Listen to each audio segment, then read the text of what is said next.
વિદ્યાર્થીના હત્યાના પ્રત્યાઘાત ઉપલેટામાં।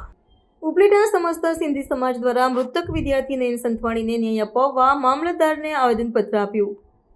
શહેરના બસ સ્ટેન્ડ ચોકથી મુખ્ય રાજમાર્ગ બાપુના બાવળા ચોક, ભગતસિંહ ચોક, ગાંધી ચોક, જીકરિયા ચોક, નટવર રોડ થઈને નાગનાથ ચોક થઈને મામલતદાર કચેરી સુધી બાઇક રેલી યોજી। મોટી સંખ્યામાં સિંધી સમાજ તથા હિન્દુ સમાજના લોકો રેલીમાં જોડાયા। સિંધી સમાજ દ્વારા પોતાના ધંધા રોજગાર બંધ રાખીને જન આક્રોશ બાઇક રેલીમાં જોડાઈ મામલતદારને આવેદનપત્ર આપ્યું। સ્કૂલ મેનેજમેન્ટની બેદરકારી હોવાના આક્ષેપ સાથે સિંધી સમાજે દર્શાવ્યો વિરોધ। વિદ્યાર્થીની હત્યા કરનાર આરોપીઓ સામે કડકમાં કડક સજા થાય તેવી માંગ।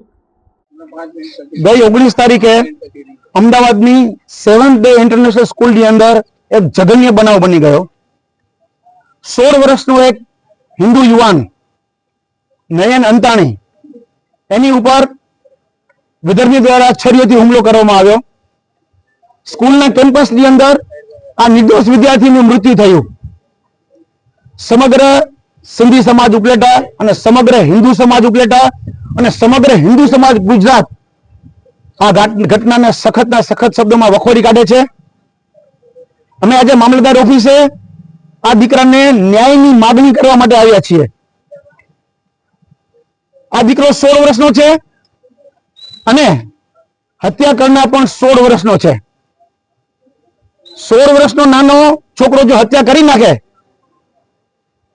તો એને નિર્દોષ છોડવામાં ના આવે, એને પણ સખત ને સખત સજા કરવામાં આવે એવી અમારી સરકાર પાસે માંગ છે। અમારી સરકાર પાસે માંગ છે કે આ સ્કૂલનું રજીસ્ટ્રેશન રદ કરવામાં આવે। આ સ્કૂલના મેનેજમેન્ટ, આ સ્કૂલના ટ્રસ્ટીઓ જેમણે આ બાળકને છોડી દીધો હતો સ્કૂલની અંદર, કોઈ પણ જાતની મેડિકલ ફેસિલિટી આપી નહોતી, તેઓ પણ એટલા જ દોષી છે। જે હત્યાનો આરોપી છે, અમારી માંગ છે કે યુપી પેટર્ન મુજબ એની ઉપર બુલડોઝર ચલાવવામાં આવે।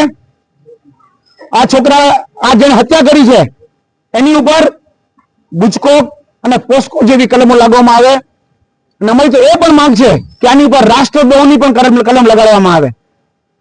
અમને પૂરી ખાતરી છે ગુજરાત સરકાર એમને જરૂર ન્યાય આપશે।